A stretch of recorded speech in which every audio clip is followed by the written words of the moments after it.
Hello students, I'm Shashi Sharma from SS English Learning Center. I'm back again with another summary of The Rat Trap. This is the fourth lesson for class 12th. Now it is written by SELMA LAGERLOF. The Rat Trap is a story that is entertaining as well as philosophical, as we know. Through the metaphor of rat trap, the author highlights the human predicament of falling into the trap of temptations. The story is a good analysis of the emotional needs of human beings that govern their behavior. And when you read this story, you will find that there is such a humor all through the short story that serves in lightening the seriousness of its tone. Actually, the story goes like that. The story is about a poor wanderer who used to make his living by selling rat traps made out of begged material. He also took to pretty stealings at times by selling, and along with it, of course, he used to sell rat traps. But still he was not able to get good amount of money for his survival. So when lonely, a somber thought often crossed the rat trap seller's mind. He felt that all the comforts of life were nothing but baits set to trap human beings. Thus he found the world to be similar to a rat trap where men and women succumb to temptations.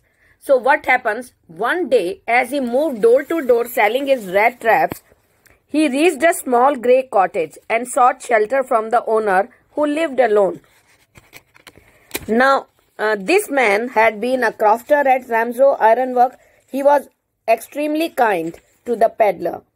He not only fed him porridge, but the two also smoked together and played cards. The crofter was so pleased to have a guest that he disclosed his source of income to his stranger. He showed his 30 kroners which he had earned by selling his cow's milk to the creamery and had kept in a pouch hung on a nail near the window frame. Actually, he was a gullible person. The next morning, the rat trap seller took leave of the host but returned half an hour later, smashed the window pane and stole the money that the crofter had shown him the previous evening. So he took the money and ran towards the woods to avoid being caught. He walked quite long and got confused by the maze of the forest path. He was tired and hungry. Then he realized that he has fallen into a trap. Suddenly he heard the regular thumping of the hammer, so he could realize that there must be some iron mill nearby. He gathered his strength and walked direct towards there and sneaked into the mill and entered the forge. He sought permission from the master blacksmith to stay for the night. The man agreed, but rather coldly. Still, the peddler went close to the furnace to warm himself, and he gets down to sleep.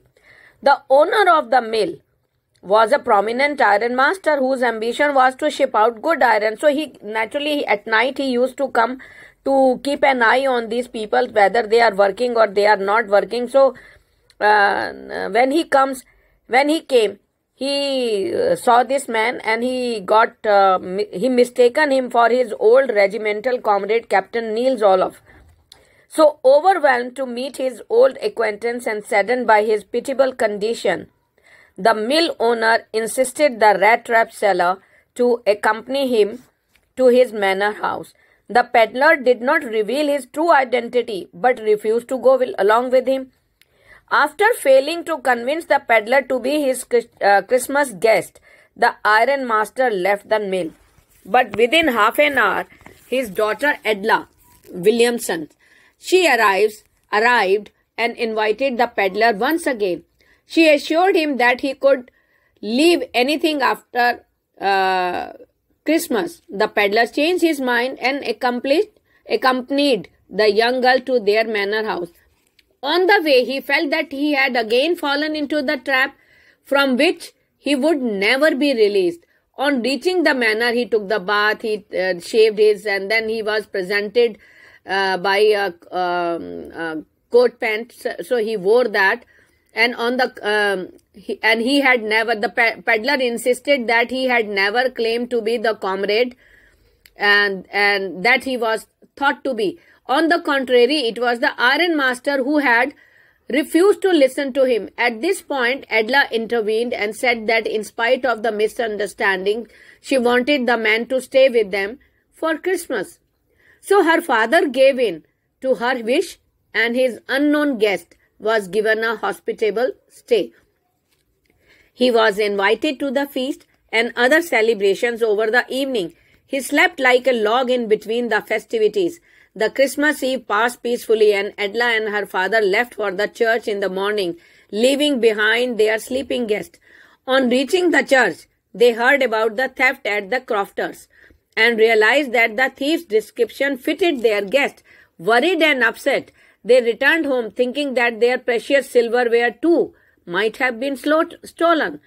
However, when they reached, they were informed by their valet that the guest had left without taking anything with them.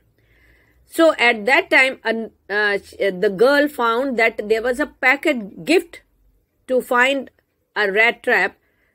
She opened the gift and she found that there was a rat trap and 3 10 kroners notes wrapped in it. A note accompanied this gift with the request for Edla to return the money to its owner.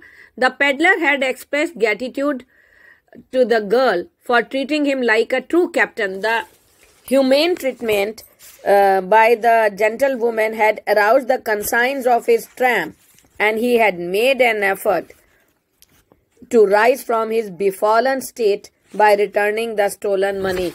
And after that, the story deals with the it is the end of the story. Now, in this lesson, you should understand the theme, the message given by the writer. The message is that sometimes it's your incidents, your atmosphere makes you to follow the wrong path. But whenever you get a chance, a good atmosphere, the good behavior of the people or by the society or by your loved ones, it again gives you an opportunity to change. So similarly here, Edla had given a chance, an opportunity by polite behavior, by respecting the person. So because actually by birth the person was not bad. So this is what you should try to understand in this story. And with that, I take a leave, and I will be back again with another audio and video. So till then, bye. Thank you.